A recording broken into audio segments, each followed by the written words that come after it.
¿Qué tal, queridos amigos? Muy buenos días con todos. Ya son las 10 de la mañana, hoy día es martes 19 de septiembre y empezamos con mucho entusiasmo, como todos los días, en vivo y en directo, un nuevo programa de Cuerpo Médico para todo el país. Bueno, y el día de hoy vamos a tener un programa realmente muy especial. Ustedes se han dado cuenta que estoy solo, no está la doctora Roxana Cáceres, porque ella se ha trasladado con Aura casualmente al Instituto Nacional de Rehabilitación, donde nos va a traer novedades acerca de los avances de este emblemático instituto que sirve a todos los peruanos en algo que es tan importante como la recuperación de lesiones de todo tipo. Y vamos a conectarnos con ella. ¿Cómo estás, Roxana? Muy buenos días.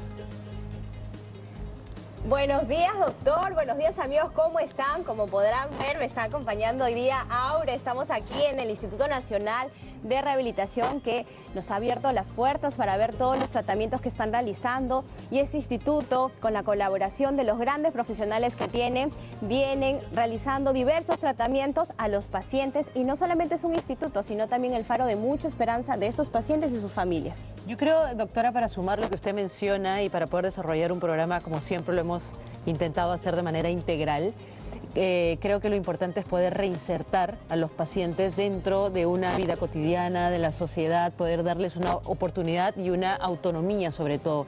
Y eso es lo que vamos a abordar, doctor, sobre las lesiones medulares, para poder conocer el área de hospitalización, en la parte del gimnasio. Entonces es integral. Vamos a hacer un recorrido importantísimo aquí, doctor, mientras usted desarrolla un tema de interés bastante importante ahí en Cuerpo Médico, en el set. Sin duda, esperamos un programa realmente especial, porque vamos a tratar de ver no solamente esos adelantos donde tú bien dices, las lesiones medulares dejan secuelas neurológicas muy significativas que realmente deben tener un abordaje profesional para recuperar todo lo que sea posible, porque lo vamos a desarrollar en extenso también, seguramente con los especialistas. Pero hoy Cuerpo Médico tiene un programa dedicado también a la médula ósea, o sea, la médula espinal por una parte, viendo las lesiones neurológicas como secuelas a veces de accidentes, de tumores, de cirugías y demás, y del otro lado, este tema de la médula ósea que tiene que ver básicamente con el trasplante o en todo caso, la transferencia de células hematopoyéticas, o sea, sanguíneas, progenitoras o las células madres, para el tema de neoplasias, anemias y enfermedades hematológicas de complejidad. De lo que se puede hacer con ello, con este trasplante de médula ósea o de las lesiones de médula espinal, hoy vamos a tratar aquí en Cuerpo Médico con un especialista. Así que le pedimos a todos ustedes que anoten sus preguntas, todas sus inquietudes, que ya comenzamos un nuevo programa de Cuerpo Médico aquí desde los sets de TV Perú, pero haciendo, por supuesto, una reunión concertada con el Instituto Nacional de Rehabilitación. Así que ya volvemos después del corte para comenzar este estupendo programa el día de hoy.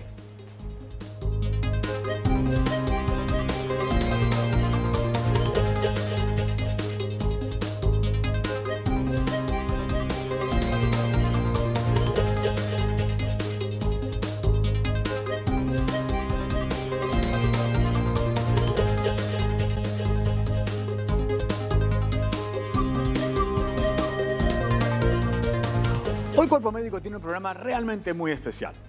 De un lado estaremos viendo los problemas que hay con la médula espinal, las secuelas neurológicas que esto deja, de cómo podemos rehabilitarla, y nos vamos a trasladar en varios enlaces con la doctora Roxana Cáceres y con Aura Guío a Chorrillos, a ese Instituto Nacional de Rehabilitación en esa parte de Lima. Y hoy también tenemos la grata visita del doctor Andrés Guisado. Él es hematólogo, para tratar los problemas derivados de la médula ósea, del famoso trasplante de médula ósea, sus indicaciones, sus implicancias en la salud, que para nosotros es realmente importante conocer, porque de eso también se genera un mito, ¿no? Esta médula ósea de la cual se producen las células sanguíneas, ¿no? Las famosas células madres, hoy día llamadas progenitoras, tanto de los glóbulos rojos como de las plaquetas, como de los glóbulos, los leucocitos.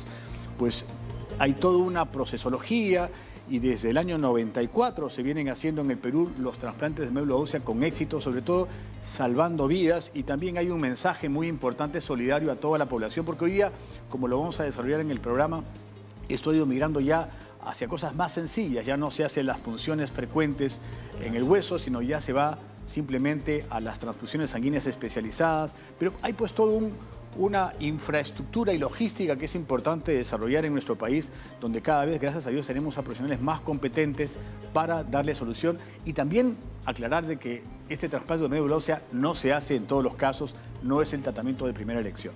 Pero vamos a también darle a todos ustedes nuestros números telefónicos para que se comunican con nosotros y, por supuesto, resolver sus inquietudes, todas las que realmente consideren válidas. Al 619-0774, al 619-0776 y al 619-0777. Y, por supuesto, también a través de las redes sociales. Doctor Guisado, muy buenos días y gracias por estar en Cuerpo Médico para compartir sus experiencias con todos nuestros televidentes a nivel nacional. Yo quería comenzar el programa dando a conocer qué cosa realmente significa esta médula ósea, qué es lo que tiene en el interno y de dónde deriva este concepto para el tratamiento de enfermedades. Buenos días, ante todo, Alberto, y gracias por la invitación. Buenos días a todos los televidentes. Mira, la médula ósea es la parte central del hueso, ¿no es cierto? Es la parte esponjosa, ¿no? Ahí, digamos, anidan lo que se llaman las células, lo que son las células madre hematopoyéticas, ¿no? Y todas las células que están en proceso de maduración de todas las líneas celulares que tú has dicho, ¿no? Glóbulos rojos, blancos y plaquetas, ¿no? Entonces, esa es la zona primordial, ¿no? Donde se producen las enfermedades propias de la sangre, ¿no? La sangre es un tejido líquido que circula por todo el cuerpo, ¿no? Pero lo que vemos los hematólogos y lo que es una enfermedad de la sangre implica solamente a las células de la sangre, ¿no? Entonces, porque, por ejemplo, tú puedes tener la glucosa alta y lo mides en la sangre, pero esa no es una enfermedad. O sea, en la sangre periférica, en la que circula por todas las venas, arterias del cuerpo, hay productos de todos los órganos y los tejidos propios de nuestro cuerpo, ¿no es cierto? Entonces, pero no, eso no se ve, digamos, en la hematología, ¿no? O sea, lo que hay dentro de estos huesos es la producción de sangre que se da en la capa más profunda, más interna. Sobre todo los grandes huesos, o sea, entiendo de que se hace sobre todo en el fémur, en la pelvis, en estos lugares donde está la esencia de la producción de sangre. Así es. Originalmente, cuando uno es un niño, prácticamente se da en la mayoría de los huesos, pero cuando uno va entrando a la edad adulta, ¿no? Y va envejeciendo, pues nos queda básicamente la producción de células de la sangre en los huesos de la columna vertebral, en el ilíaco, ¿no? En el cráneo, en la parte media del hueso del cráneo, ¿no? Y básicamente esos, ¿no?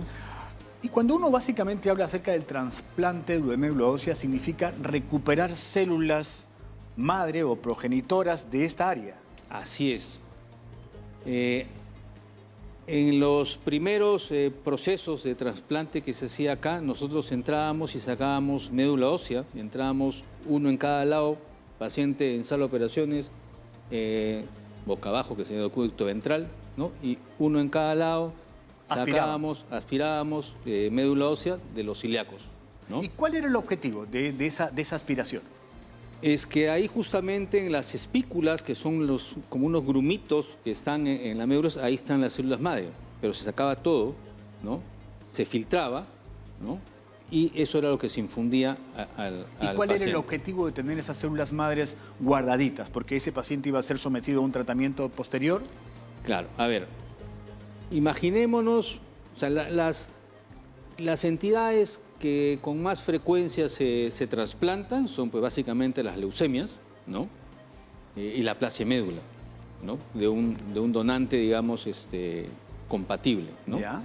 A ellos le extraíamos y al paciente previamente se le da una quimioterapia como para destruir su médula y se le ponía en ese caso todavía la médula ósea, ¿no?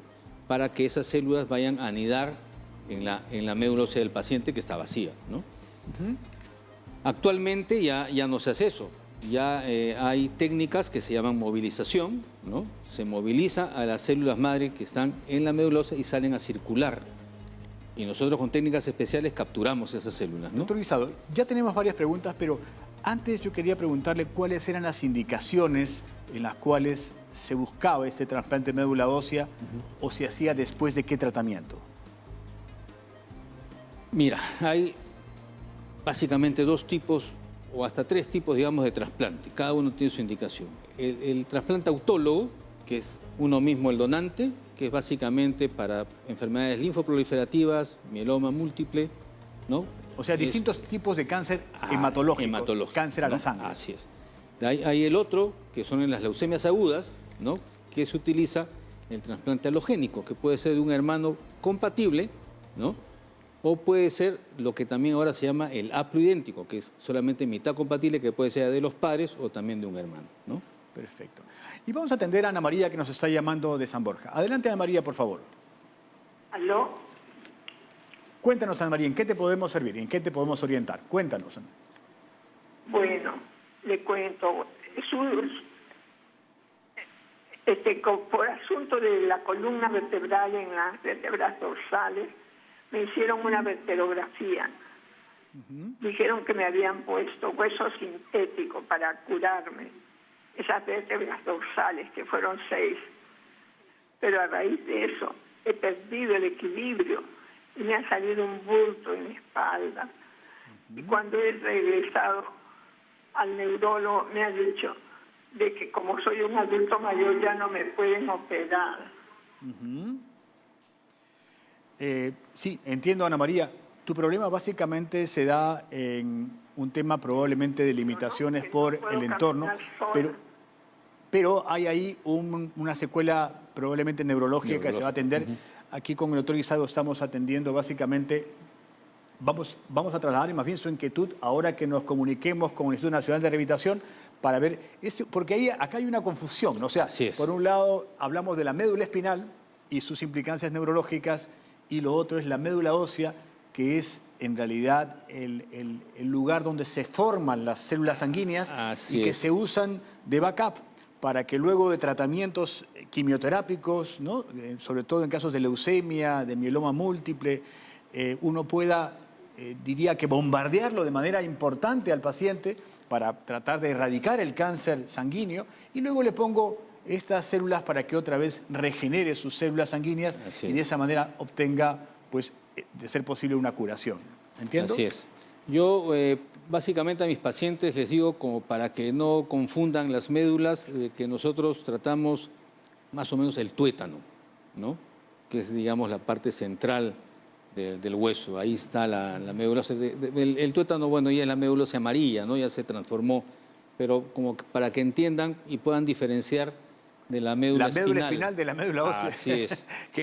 Así es, porque cuando yo a veces tengo que hacer un aspirado de médula, me dicen, doctor, y no me voy a quedar, o sea, se confunden pues con la médula espinal. Hay una confusión de términos entre una y otra. Uno tiene implicancias neurológicas y el otro tiene implicancias hematológicas, que es un especialista en la sangre de carácter clínico. Y vamos a una pregunta de redes. Adelante, por favor, vamos a leerla. Mi esposa está embarazada y en la ecografía del 5º mes encontraron que mi hijo tenía espina bífida.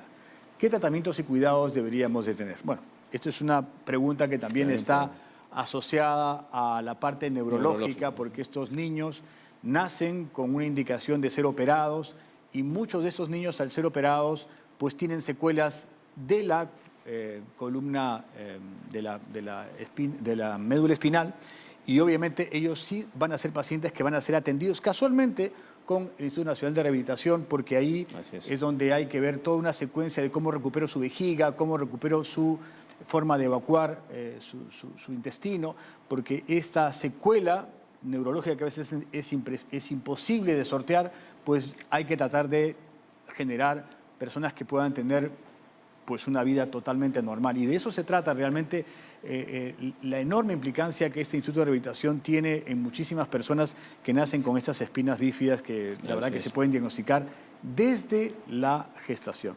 Pero hablando de la médula ósea, doctor, yo creo que hace muchos años se están salvando vidas, muchos niños sobre todo, que tienen leucemia, y esta leucemia, pero debe quedar claro que este no es el tratamiento de primera elección, ¿no? O sea, el tratamiento de la leucemia, los linfomas, sigue siendo la quimioterapia.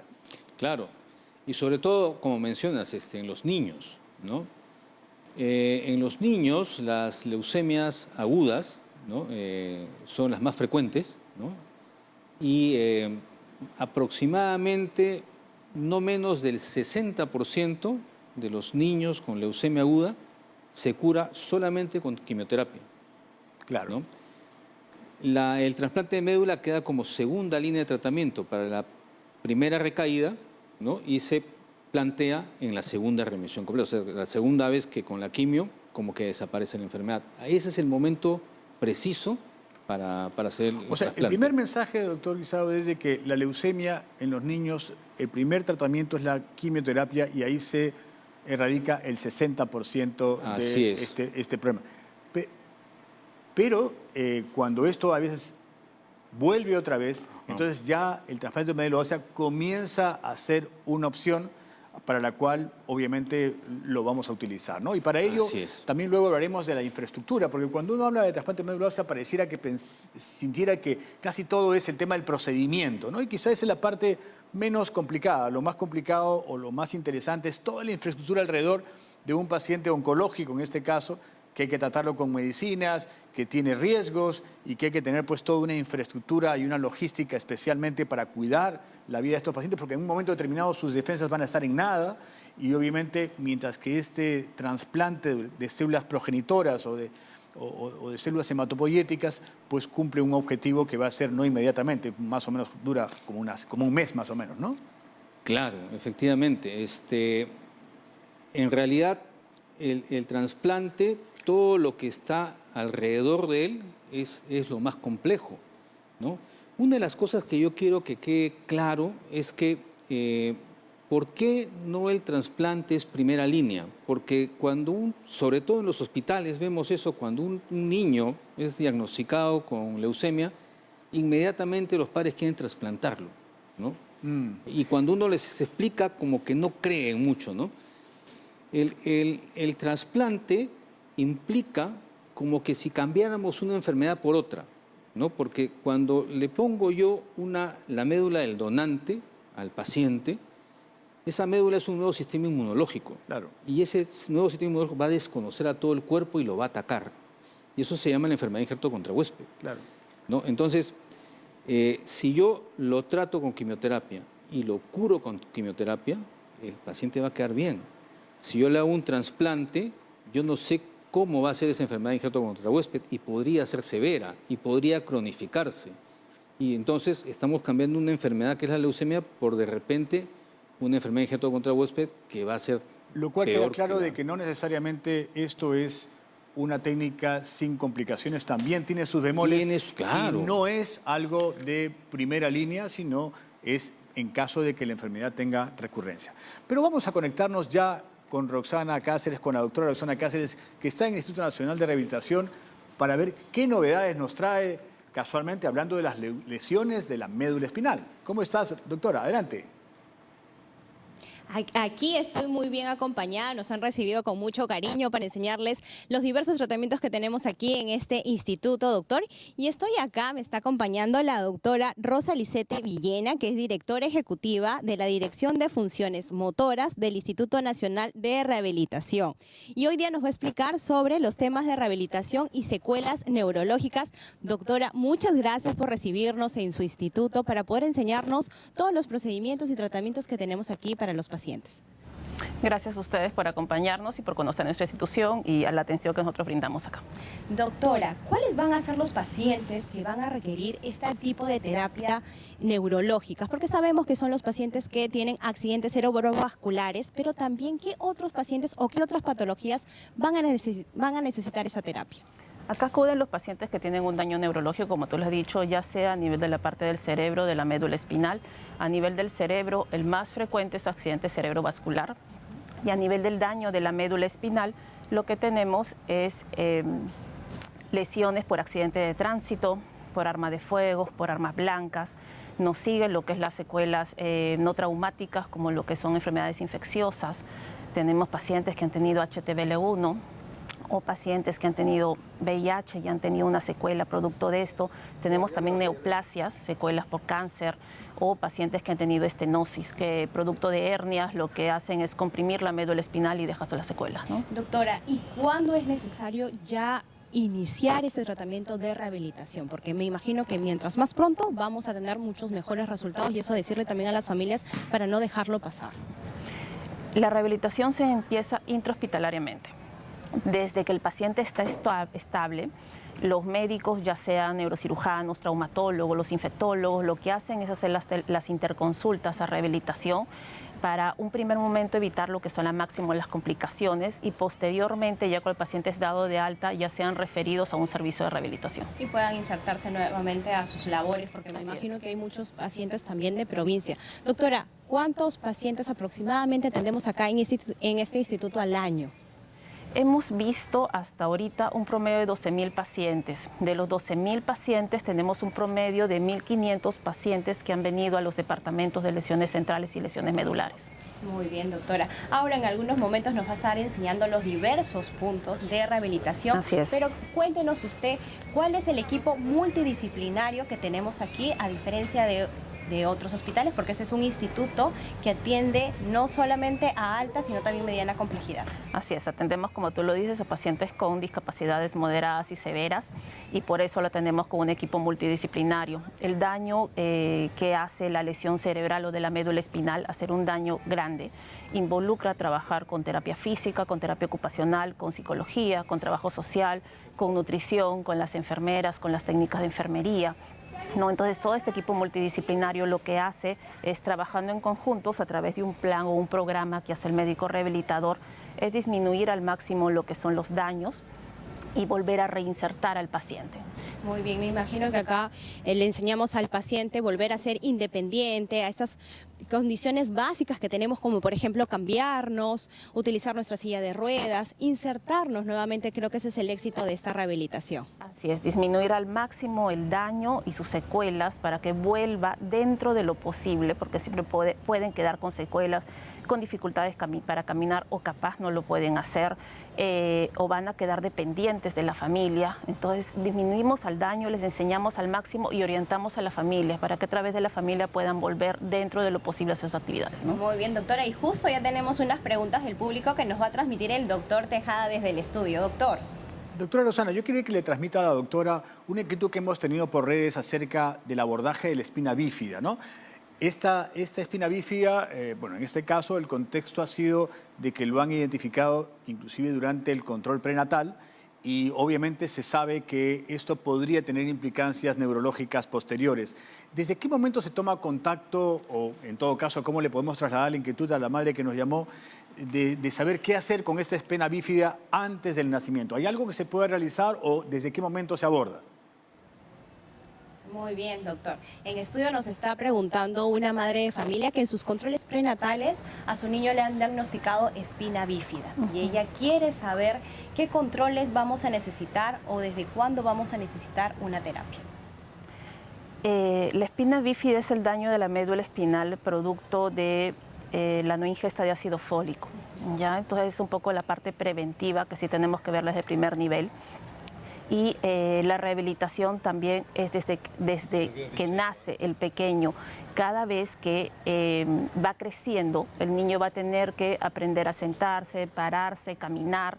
Entonces el médico, primero el pediatra y a la par el médico rehabilitador, van a comenzar a dar metas en cada proceso. Entonces desde muy pequeño hay que orientar al familiar cómo cuidarlo para no tener, para evitar tener un retraso muy notorio, y que este niño, cuando le corresponda, vaya al colegio y se reinserte, ¿no? También tenemos que trabajar con el pediatra, con el urólogo, lo que es la parte del manejo de su vejiga, para que dentro de lo posible tenga un control o enseñarle cómo eliminar esa orina para evitar el daño a nivel de la parte renal. Muy bien, entonces acá tenemos dos mensajes muy importantes para las madres que están gestando, las que piensan quedar embarazadas, tomar ácido fólico, y ya sabemos que desde que ese niño nace poder llevar una rehabilitación para que se pueda en la medida de lo posible reinsertar y hacer las funciones básicas. Pero para eso ya estamos con Aura en los diferentes puntos de este instituto, que nos va a enseñar cuáles van a ser los tratamientos que estamos llevando. Roxana, ¿cómo estás? Efectivamente, así como hemos estado mencionando desde el inicio del programa y como ha mencionado ahora mismo la doctora, aquí en el Instituto Nacional de Rehabilitación se busca la reintegración y la recuperación completa del paciente en la medida de lo posible definitivamente, y que logre tener independencia y autonomía. Para poder hablar de eso es importante ciertas áreas en las que los profesionales de la salud se desenvuelven, especialistas, que le dan obviamente seguridad y tranquilidad a los pacientes con lesiones medulares, como lo hemos estado mencionando. Para abordar el tema nos acompaña la médico cirujana Rosa Sotomayor Espichán, que es médico rehabilitador del Departamento de Investigación, Docencia y Rehabilitación Integral en Lesiones Medulares del Instituto Nacional de Rehabilitación. Doctora, muchísimas gracias por abrirnos las puertas de este lugar. Entiendo que están bastante ocupados, sin embargo, importante saber, doctora, para hablar sobre los pacientes con lesiones medulares, ¿qué tipo de lesiones o traumatismos son los más frecuentes que usted puede presenciar aquí en el área de hospitalización? Efectivamente, es importante reforzar que las lesiones más frecuentes que tenemos nosotros son las lesiones traumáticas producidas por accidentes de tránsito, por caídas, por arma de fuego, por arma blanca, pero tampoco podemos dejar de lado las enfermedades como la tuberculosis, ¿no? Como las enfermedades de transmisión sexual, como el mielomeningocele, que también son enfermedades que afectan a esta lesión de la médula espinal, a estos jóvenes entre 20 y 40 años de edad, y que generan grandes discapacidades y que por supuesto tienen y generan muchas complicaciones. Dentro de ellas, las complicaciones circulatorias. Por eso vemos acá, en este lado, a los pacientes colocados en lo que llamamos mesa de bipedestación, ¿no? Y que lo que hacemos es nosotros ver que ellos progresivamente van a ir asumiendo la posición bípeda, la empezamos de manera progresiva hasta que llegamos a la posición bípeda completa, para que ellos puedan poder controlar o ir mejorando esos cambios bruscos circulatorios que pueden conllevar a presiones arteriales muy bajas, ¿no? O a presiones arteriales muy altas. Entonces, esta mesa de bipedestación nos ayuda a nosotros de manera progresiva a poder ir viendo que ellos se vayan adaptando a todo este proceso. Ahora, doctora, hablamos también de un proceso bastante largo, extenso, sí, donde el proceso de recuperación es integral. ¿Qué otros servicios brindan aquí en esta área de hospitalización para la autonomía del paciente? Este ambiente es solamente una parte de todo lo que es el tratamiento integral. Contamos con ambientes especiales para ellos, totalmente adaptados, que tienen espacios amplios y que cuentan con solo 4 camas.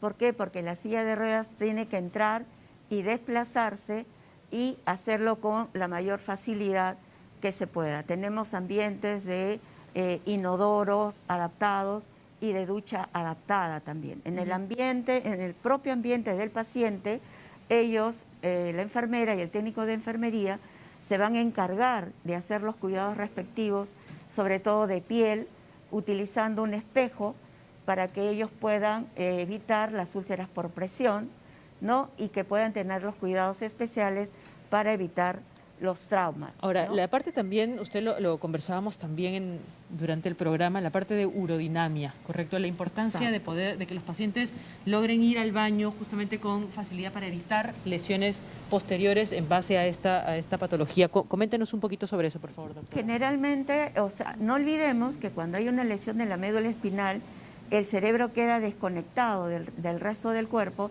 y los órganos empiezan a funcionar de manera desordenada. Y ahí vienen las complicaciones de vejiga que pueden tener y llegar a una insuficiencia renal, las complicaciones de intestino que pueden llegar a un estreñimiento severo, las complicaciones de úlceras por presión, que son muy frecuentes, porque en la lesión de la médula espinal no solamente se da problemas de que no puedan caminar, sino problemas de falta de sensibilidad y por ende tenemos problemas de úlceras por presión que están generadas. ¿Por qué? Porque ellos al no sentir no cambian de posición y entonces se generan grandes úlceras por presión que terminan en cirugía plástica. Y una parte importante también que no podemos dejar de mencionar, lo voy a denominar como la planificación familiar. Existen parejas definitivamente, o cuando estas lesiones se dan posterior a tener una pareja, una vida sexual activa, es importante también brindar información sobre eso a los pacientes que tienen este tipo de lesiones. No olvidemos que las lesiones medulares más frecuentes que tenemos son las traumáticas en gente joven, entre 20, 40, 45 años, y que tienen toda la inquietud de la actividad sexual. Nuestros jóvenes varones tienen problemas de disfunción eréctil y problemas de eyaculación y con inquietudes de querer tener familia. Nosotros contamos con un ambiente especializado donde trabajamos al paciente, a la pareja, donde damos la orientación y la explicación del por qué tiene estos problemas y sobre todo cómo aliviarlos, cómo resolverlos.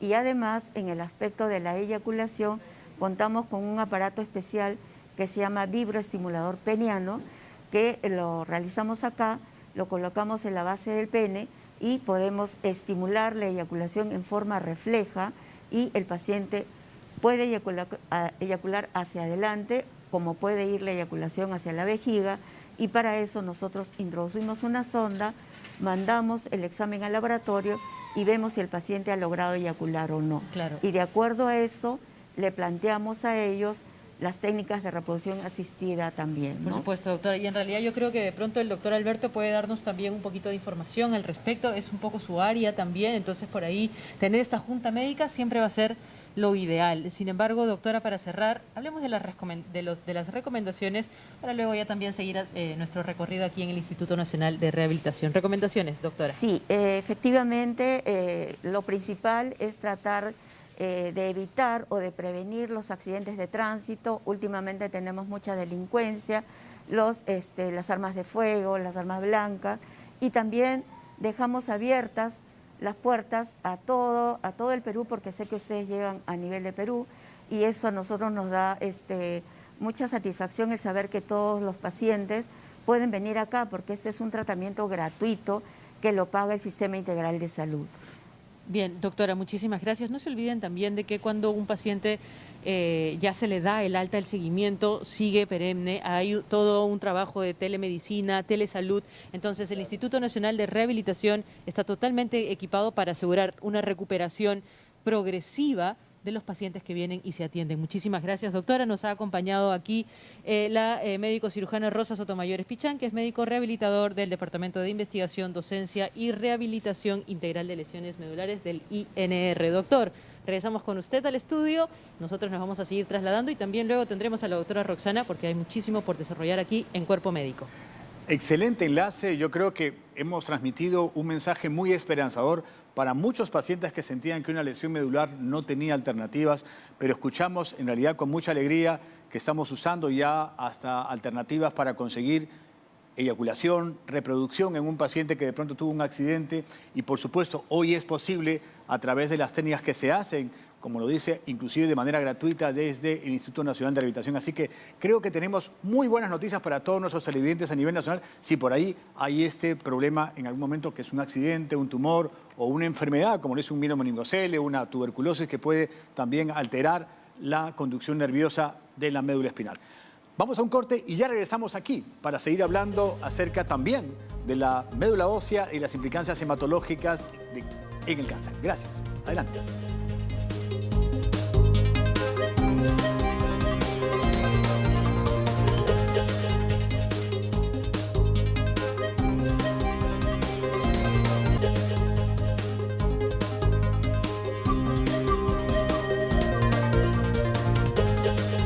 Estamos en un programa especial enlazados con el Instituto Nacional de Rehabilitación, hablando de las lesiones de la médula espinal, las secuelas de las mismas.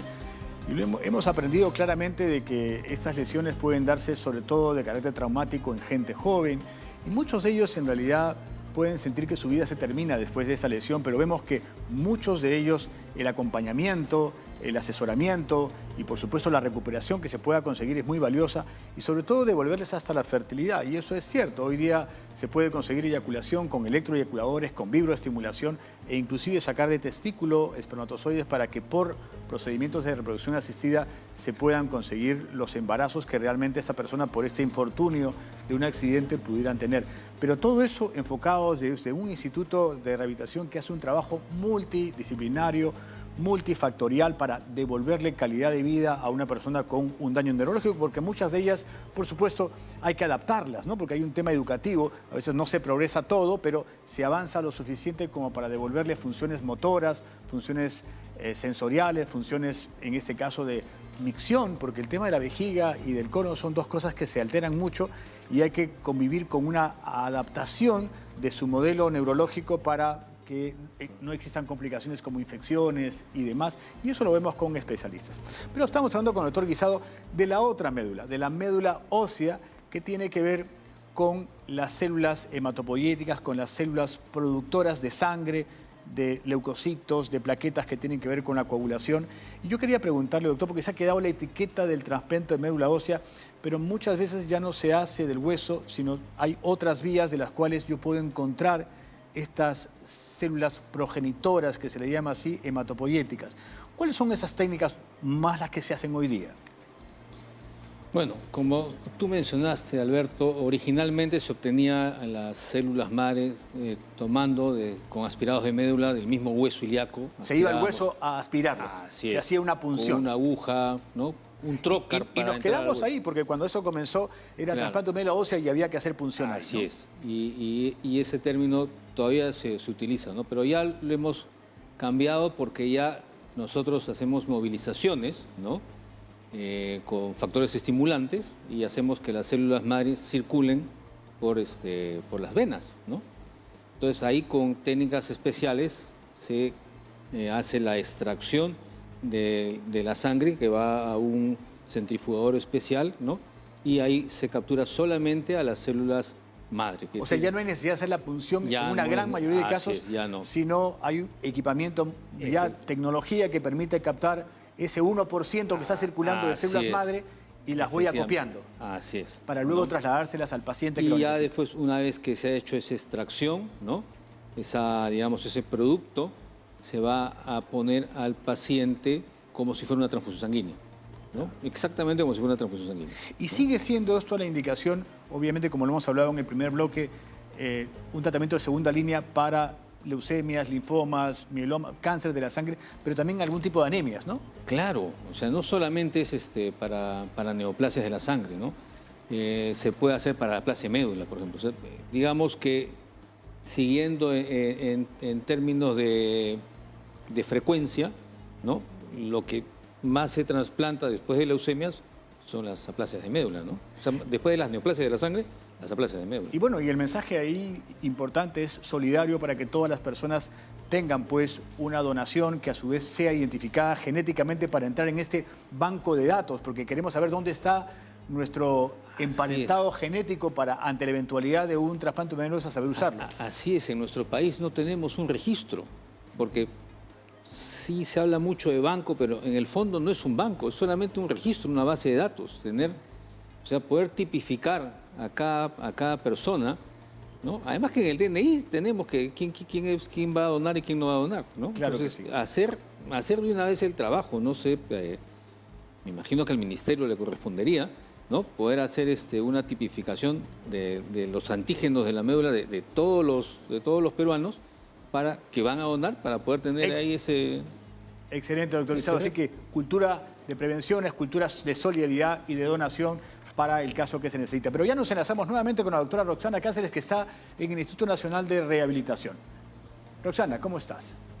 Doctora, acá continuamos con la doctora. Hemos visto las diferentes alternativas que tenemos de tratamientos multidisciplinarios para poder reinsertar nuevamente a estos pacientes, pero también queremos hablar de una parte importante.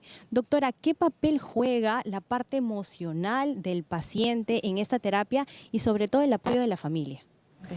Es un papel muy importante, por eso es que dentro del equipo está el área psicológica, la parte de salud mental, porque ellos tienen que aprender a vivir con su discapacidad, a aprender a vivir con estas secuelas y salvar todos los desafíos que en verdad pueden tener estas personas para volver a reinsertarse. Y eso es importante decirlo, porque por más terapias que tengamos, si este paciente está con depresión, no quiere hacer sus terapias, no vamos a poder mejorar, y acá el pilar importante es la familia. Doctora, ¿y la parte nutricional cómo nos ayuda también a esta recuperación del paciente? La parte nutricional es importante para que no aumente de peso el paciente, para evitar un poco las complicaciones. Mientras más peso tenga el paciente, puede limitarlo más en hacer sus actividades, en trasladarse, en caminar. Puede haber también alteraciones metabólicas, complicaciones a nivel del corazón.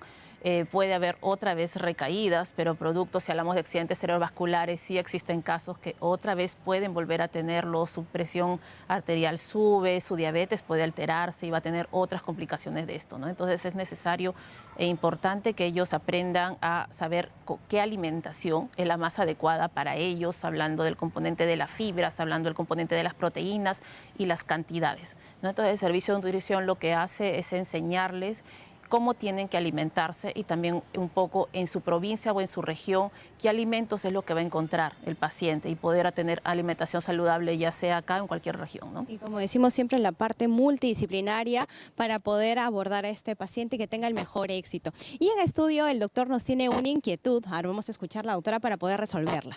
Sí, doctora Lozana, yo quería saber, me parece estupendo este abordaje de salud mental porque estos pacientes tienen un impacto en su calidad de vida y eso obviamente los genera muy vulnerables a la salud emocional. Pero hablando de este enfoque que a veces lo vemos en la salud mental, ¿hay algo con la salud ocupacional? Porque ellos están mucho rato trabajando, rehabilitación física. ¿Hay algo de inserción con el tema laboral que se usa en el instituto?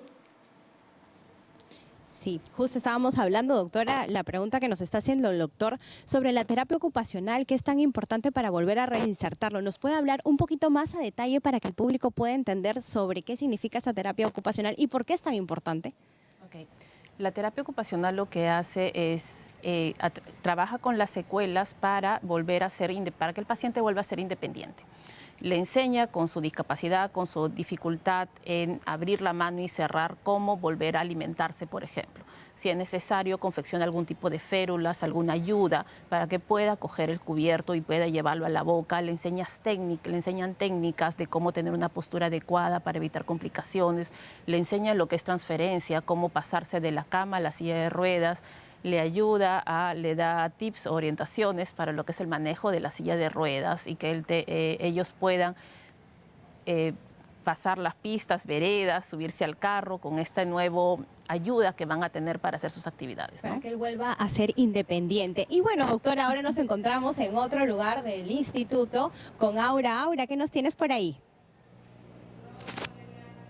Roxana, doctora Roxana, en realidad creo que es importantísimo todo lo que se está mencionando a lo largo del programa, sobre todo enfocado en la individualidad que debe ganar un paciente con esta lesión y sobre todo para ganar la independencia y cómo es que se adaptan los lugares donde ellos empiezan a desarrollarse ya de manera independiente. Y es verdad, el Instituto Nacional de Rehabilitación apuesta directamente por poder acomodar y adaptar los diferentes lugares. Y para poder englobar todo este concepto, así como hablaba el doctor de la nutrición, de pronto también de la parte ocupacional, también estamos en la rehabilitación física en el área de gimnasio para que la médico cirujana Emma Lucía Castillo Pérez nos pueda de pronto contar un poquito más sobre, primero, estamos aquí en el área para tocar lesiones centrales. ¿Cuál es la diferencia, brevemente, doctora, entre una lesión central y una lesión medular? Buenos días. La diferencia está en la afectación de la estructura. En este caso es la afectación a nivel cerebral, afectación a nivel del cerebelo, del tronco cerebral, que son áreas fundamentales para el desarrollo de la vida, ¿no? Y la integración de la persona. Bien, y hablando justamente de la integración, ¿qué tipo de pacientes en todo caso llegan con mayor frecuencia aquí al instituto? Claro, en la área en que estamos trabajando con pacientes que han tenido un daño cerebrovascular, Generalmente los daños principales son por lesiones isquémicas cerebrales, principalmente, seguidas de daño por hemorragias cerebrales, ¿no? Un 80 más o menos porcentaje tenemos pacientes con esos daños, ¿no? Bien, ahora hablamos de la rehabilitación. Sé que aquí se atiende de una forma integral.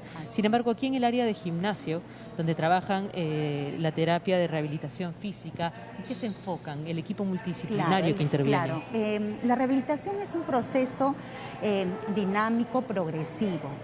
Actualmente estamos trabajando con pacientes que quizás pueden tener un mejor funcionamiento motor. Hay déficit, como ustedes van a observar en muchos de los pacientes, déficit motor por una hemiparesia o hemiplegia o debilidad del hemicuerpo contralateral lesionado, ¿no? Los pacientes pierden fuerza, hay descoordinación, pérdida de equilibrio, ¿no? Y tratamos acá integrar, ¿no? Ambos hemicuerpos, haciendo que fortalezcan tanto la musculatura axial y también a nivel de miembros inferiores, ¿no? Trabajamos acá en una manera grupal. Y esto es indispensable, doctora, lo mencionábamos hace un ratito, para la terapia ocupacional. Digamos sí. que poder tener un fortalecimiento de ciertas extremidades también ayuda a poder ubicar mejor al paciente dentro de una rehabilitación ocupacional. Así es. Has hablado de un grupo profesional muy importante, los terapistas ocupacionales. Acá estamos con terapistas físicos, ¿no? Como le comenté, están trabajando la parte funcional del movimiento. Y otro equipo es los terapistas ocupacionales, que trabajan también actividades y desarrolladas de la vida diaria, ¿no? Ustedes van a observar la modalidad diferenciada de pacientes que tenemos, ¿no? Pacientes que, están trabajando para fortalecer, digamos, la musculatura axial, la coordinación, el equilibrio, ¿no?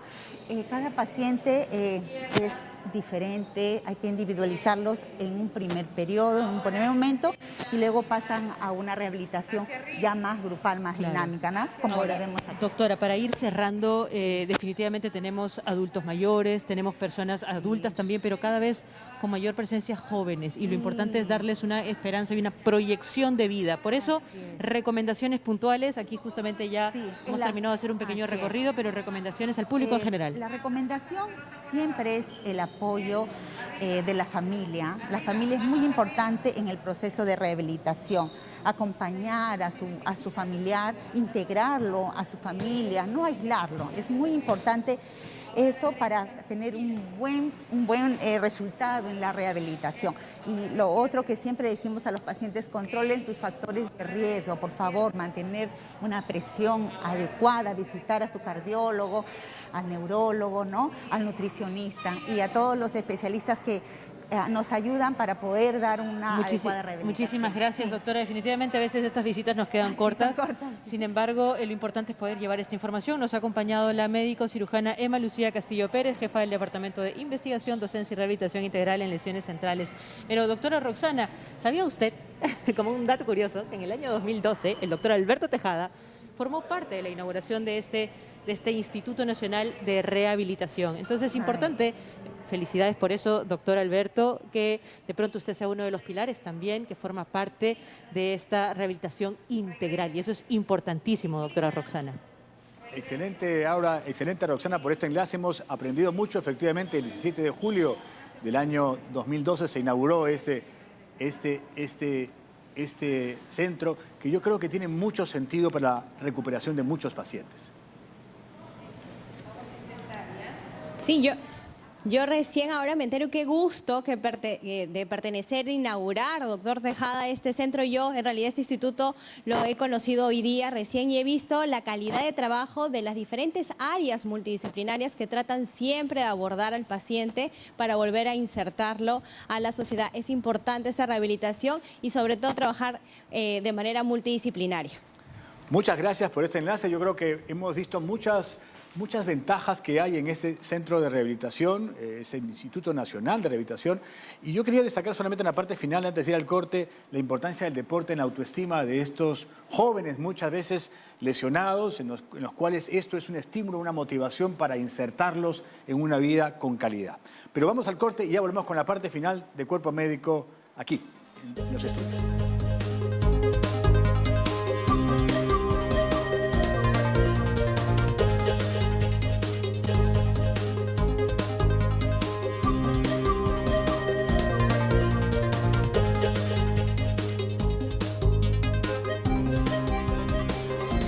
Hoy hemos tenido un programa 100% descentralizado.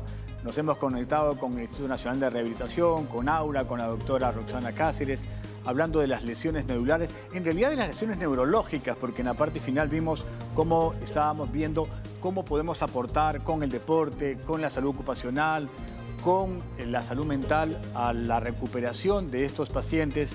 Y del otro lado aquí con el doctor Guisado, a quien de verdad le agradecemos por estar con nosotros en Cuerpo Médico, viendo la otra médula, ¿no? La médula ósea, que es el elemento progenitor de las células hematopoyéticas, de las células de la sangre, cuyo enfoque más importante es cómo la puedo recuperar para el backup, por decir un término, de los cánceres hematológicos, porque hoy día el presente y el futuro de la leucemia, de los linfomas, ha mejorado muchísimo, ¿verdad?